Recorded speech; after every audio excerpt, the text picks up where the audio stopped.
Hello, hi నాన్న. నేను మీ అన్నయ్య హిస్టరీ రఫీ సార్ని. చాలామంది డిఎస్సికి ప్రిపేర్ అవుతున్నారు. ఇప్పుడు మీ అందరికీ తెలిసిందే, రాష్ట్రంలో డిఎస్సి ఫీవర్ కొనసాగుతుంది.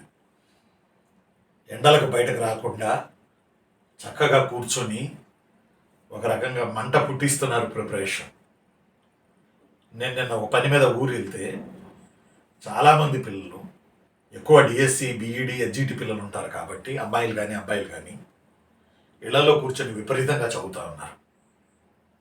అలా చూస్తే సంతోషం వేసింది నాకు. కానీ ఇక్కడ సడన్గా నాకు డౌట్ వచ్చింది. మీరు ఎన్నోసార్లు రాస్తున్నారు, ఇప్పుడు మొదటిసారి రాస్తున్నారా డిఎస్సి అని అడిగాను నేను.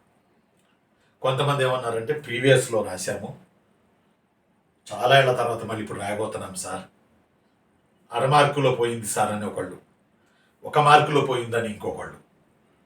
వాళ్ళు చెప్తుంటే చాలా బాధేసింది.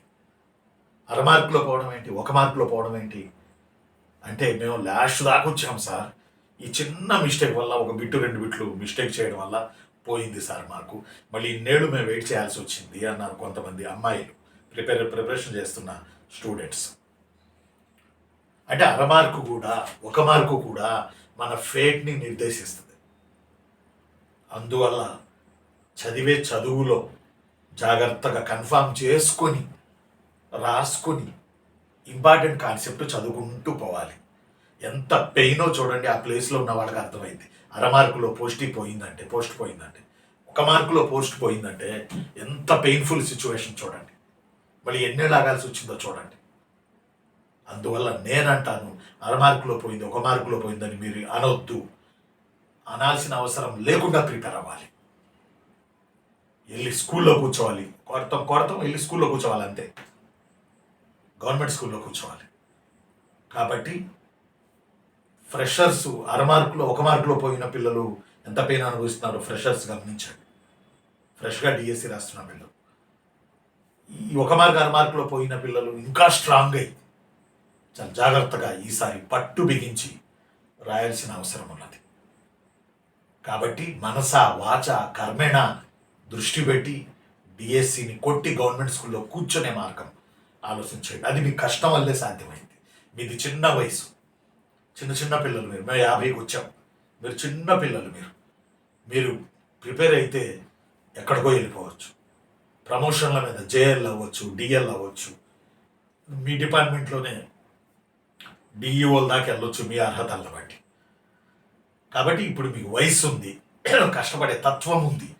ఇప్పుడు నిర్లక్ష్యం చేయొద్దు, ఇప్పుడు సుఖాన్ని అనుభవించవద్దు, ఇప్పుడు అని అనొద్దు. ఎంత ఆస్తులున్నా గవర్నమెంట్ జాబే.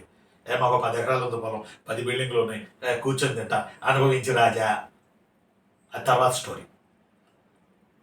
అర్థం అట్లా గవర్నమెంట్ జాబ్ ఉండాలి. ప్రయత్నం చేద్దాం, తర్వాత దేవుడు ఇస్తాడు. ప్రయత్నం అయితే చేయాలిగా, ఆ చేసే ప్రయత్నం సీరియస్ ఉండాలిగా. అందువల్ల కంగారు పడకుండా సోషల్ మీడియాని దూరం పెట్టి మీ సబ్జెక్ట్ మీరు చదువుకుంటూ ఉండండి. నాకు తెలిసి ఫోన్ పక్కన పెడితే డిఎస్సి కొడతారు మీరు. మొన్న సివిల్స్కు topper, AP top, Telangana topper అమ్మాయి, ఆమె ఏం చెబుతుంది, ఫోన్ అసలు అంటుకోలేదు సార్ నేను అని చెప్పి. సివిల్స్ కొట్టిన వాళ్ళ ఫొటోస్ పెట్టుకున్నాను, నా రూమ్లో అతికించుకున్నాను నేను అని చెప్పి.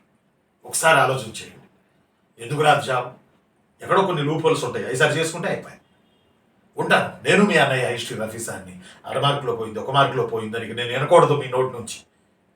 వెళ్ళిపోవాలి జాబ్లోకి. Bye, have a good day. Thank you.